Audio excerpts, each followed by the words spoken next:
하나님의 말씀 구약성경 에스겔서 33장 10절 말씀부터 20절 말씀까지를 읽겠습니다. 그런즉 인자야 너는 이스라엘 족속에게 이르기를 너희가 말하여 이르되 우리의 허물과 죄가 이미 우리에게 있어 우리로 그 가운데에서 쇠퇴하게 하니 어찌 능히 살리요 하거니와 너는 그들에게 말하라. 주 여호와의 말씀이니라. 나의 삶을 두고 맹세하노니 나는 악인이 죽는 것을 기뻐하지 아니하고 악인이 그의 길에서 돌이켜 떠나 사는 것을 기뻐하노라. 이스라엘 족속아 돌이키고 돌이키라. 너희 악한 길에서 떠나라. 어찌 죽고자 하느냐 하셨다라. 인자야 너는 내 민족에게 이르기를 의인이 범죄하는 날에는 그 공의가 구원하지 못할 것이요 악인이 돌이켜 그 악에서 떠나는 날에는 그 악이 그를 엎드러뜨리지 못할 것인즉 의인이 범죄하는 날에는 그 의로 말미암아 살지 못하리라. 가령 내가 의인에게 말하기를 너는 살리라 하셨다 하자 그가 그 공의를 스스로 믿고 죄악을 행하면 그 모든 의로운 행위가 하나도 기억되지 아니하리니 그가 그 지은 죄악으로 말미암아 곧 그 안에서 죽으리라. 가령 내가 악인에게 말하기를 너는 죽으리라 하였다 하자 그가 돌이켜 자기의 죄에서 떠나서 정의와 공의로 행하여 저당물을 도로 주며 강탈한 물건을 돌려보내고 생명의 율례를 지켜 행하여 죄악을 범하지 아니하면 그가 반드시 살고 죽지 아니할지라. 그가 본래 범한 모든 죄가 기억되지 아니하리니 그가 반드시 살리라. 이는 정의와 공의를 행하였음이라 하라. 그래도 내 민족은 말하기를 주의 길이 바르지 아니하다 하는도다. 그러나 실상은 그들의 길이 바르지 아니하니라. 만일 의인이 돌이켜 그 공의에서 떠나 죄악을 범하면 그가 그 가운데서 죽을 것이고 만일 악인이 돌이켜 그 악에서 떠나 정의와 공의로 행하면 그가 그로 말미암아 살리라. 다 같이 그러나 너희가 이르기를 주의 길이 바르지 아니하다 하는도다. 이스라엘 족속아 나는 너희가 각기 행한 대로 심판하리라 하시니라. 아멘. 살아계신 하나님의 말씀입니다.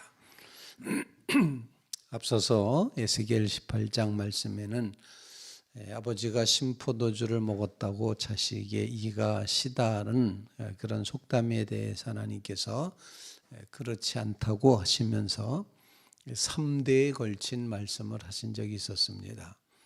할아버지 때에 하나님의 말씀에 따라서 잘 살았습니다. 그러면은 그는 반드시 살리라 그렇게 말했고 다음 때가 아버지와는 다르게 이제 중간 때가 악을 행했습니다. 온갖 악을 다 행하게 되자 그는 정령 죽으리라 이렇게 말씀하십니다.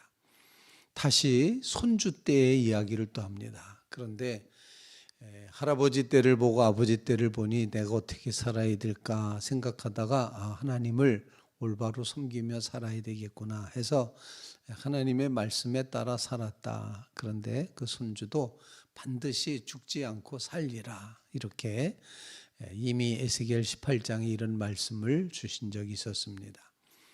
오늘 본문 말씀을 통해서도 같은 내용의 말씀을 하나님께서 에스겔을 통하여 그 백성에게 주시고 있다는 것입니다. 이스라엘 백성들이 가졌던 중요한 병폐 중에 하나는 우리는 택한 백성이다. 우리는 아브라함의 자손이다. 우리는 괜찮다라는 그런 잘못된 어떻게 보면 착각하고 있는 선민 사상이 있었습니다. 그냥 혈통이 좋기 때문에 우리는 구원받아 라고 생각하는 거죠. 그런데 그것에 대해서 이제 불평을 합니다. 뭐라고 불평하는 거니? 지금 바벨론으로 포로로 끌려온 이스라엘 백성들이 말하기를 이거 우리는 혈통은 참 좋은 혈통인데 이제 죄가 우리를 눌러서 우리가 꼼짝 못하고 정말 힘들고 어렵게 살고 있다라고 불평을 하는 장면이 본문에 나옵니다. 10절 말씀 너희가 말하 이르되 우리의 허물과 죄가 이미 우리에게 있어 우리로 그 가운데 쇠퇴하게 하니 어찌 능히 살리요. 이렇게 이제 불평을 합니다. 거기에 대해서 하나님께서 에스겔을 통하여 너는 그들에게 말하라 라고 말하면서 하나님이 무엇을 기뻐하시는지를 이제 우리에게 일깨워주고 있습니다. 하나님이 무엇을 기뻐하십니까? 예쁘게 생긴 걸 기뻐하십니까? 착하게 사는 걸 기뻐하십니까? 하나님이 기뻐하시는 것을 오늘 본문에 아주 강조하고 있는데 한마디로 표현하면은 하나님께로 돌이키는 것을 하나님이 가장 기뻐하신다. 그 사실을 이제 강조하고 있습니다. 나는 악인이 죽는 것을 기뻐하지 아니하고 악인이 그 길에서 돌이켜 떠나 사는 것을 기뻐하노라. 돌이켜 떠나 사는 것, 내가 그걸 기뻐한다. 이렇게 말씀하십니다. 이스라엘 족속아 돌이키고 돌이키라. 너희 악한 길에서 떠나라. 어찌 죽고자 하느냐 하셨다 하라. 어찌 죽고자 하느냐. 하나님이 가장 기뻐하시는 것은 돌이키는 겁니다. 하나님을 향하여 돌이키고 회개하고 하나님을 향하여 살아가는 것, 그는 형편이 어떻든지 생긴 게 어떻든지 반드시 하나님이 그를 살리신다. 돌이킴이 하나님의 기쁨 된다는 사실을 꼭 기억하는 믿음의 성도들이 되시기를 주님의 이름으로 부탁을 드립니다. 하나님, 우리의 심령이 날마다 아버지를 향하여 돌아가게 해 주시옵소서. 이에 돌이켜 아버지 집으로 돌아가니라. 둘째 아들이 그 돌이키는 역사를 하나님이 가장 기뻐하신다는 것 꼭 기억하시고서 정말 하나님 날마다가 하나님께로 돌이키는 삶이 되게 하옵소서. 그런 간구를 주님 앞에 올릴 수 있기를 간절히 바랍니다.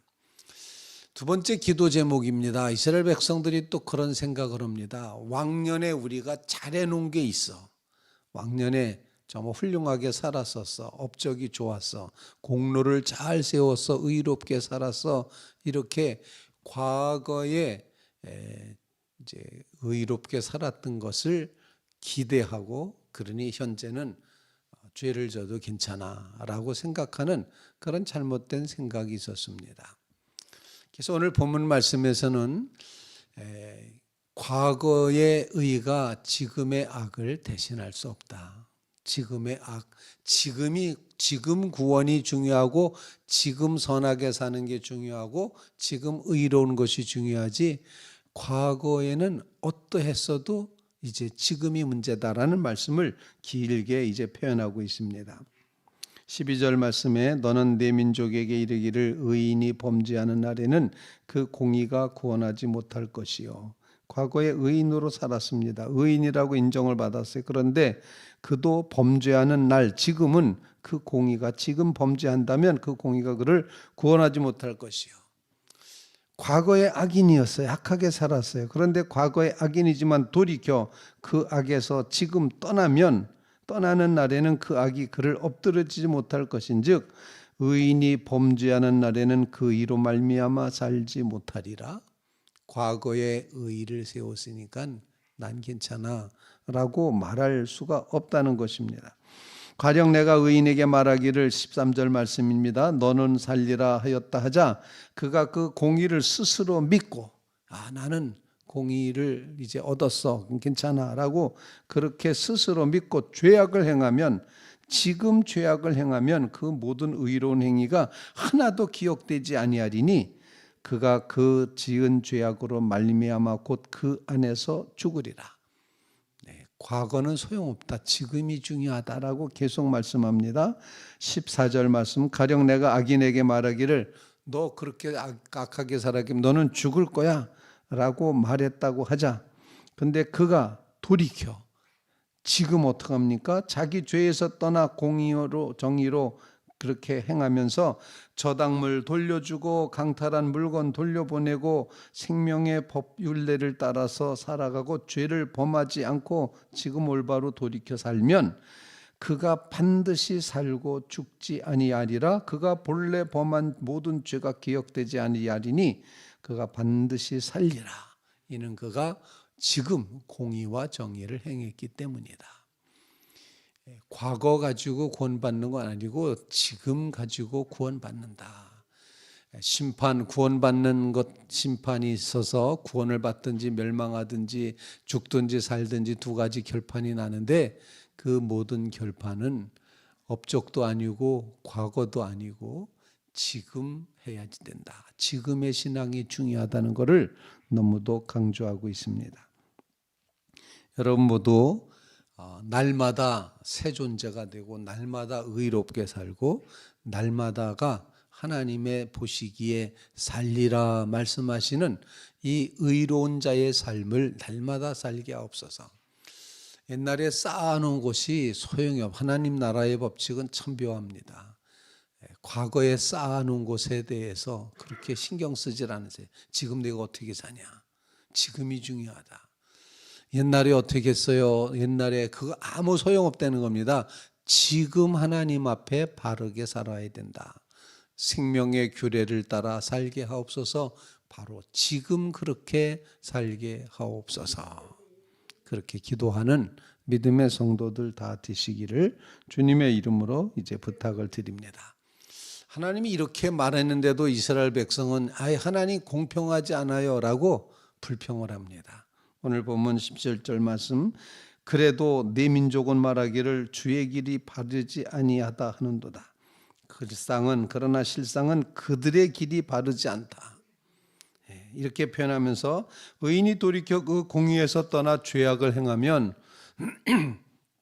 그는 반드시 그 가운데 죽을 것이고, 악인이 돌이켜 악에서 떠나 의대로 살면 그는 반드시 살리라. 그 의로 말미암아 살리라. 근데 20절 말씀, 그러나 너희가 이르기를 주의 길이 바르지 아니하다 하는도다. 이스라엘 족속아, 나는 너희가 각기 행한 대로 심판하리라 하시니라. 하나님은 주의 길은 바르다라는 선언을 우리에게 하시고 있습니다. 하나님이 하시는 일은 바르게 하십니다. 주님이 하시는 길, 주의 길은 바르다, 올바른 길이다.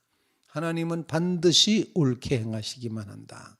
이 사실을 가르쳐주면서 주님의 심판대 앞에 설 때 어떻게 설 것인가 우리에게 질문하고 있다 생각을 합니다. 주님의 올바른 길이 있음을 분명히 기억하면서 주의 길은 바릅니다. 주의 길은 옳습니다. 주님은 모든 것 되십니다. 주님은 최고입니다. 주님이 나의 모든 것 되십니다. 이렇게 고백하며 주님의 올바른 길, 선한 길, 주의 길을, 그 바른 길을 기억하시며 살아가는 믿음의 성도들 꼭 되시기를 주님의 이름으로 부탁을 드립니다. 이 말씀은 우리에게 이런 마음을 줍니다. 악한 사람이 잘 되는 것 때문에 마음에 불평하거나 투기할 마음이 생길 때, 주님은 뭐하고 계시지? 라고 이런 마음이 생길 때, 그때 우리의 마음속에 여전히 주님은 옳으시다. 여전히 주님은 바르시다. 주의 길은 반드시 이루어진다. 하나님의 심판의 때를 우리가 몰라서 그렇지 하나님은 반드시 하나님의 옳은 길을 이루어 가신다. 이 고백의 마음으로 살아가는 믿음의 성도들 다 되시기를 주님의 이름으로 부탁을 드립니다. 주시는 말씀을 통하여 하나님 지금 돌이키게 해 주시옵소서. 그리고 두 번째 기도 제목, 주님 지금 의롭게 살게 해 주시옵소서. 그리고 세 번째 기도 제목, 지금도 하나님이 바른 길을 행하고 계심을 기억하게 하옵소서. 간절히 간구하는 믿음의 성도들 되시기를 주님의 이름으로 부탁을 드립니다.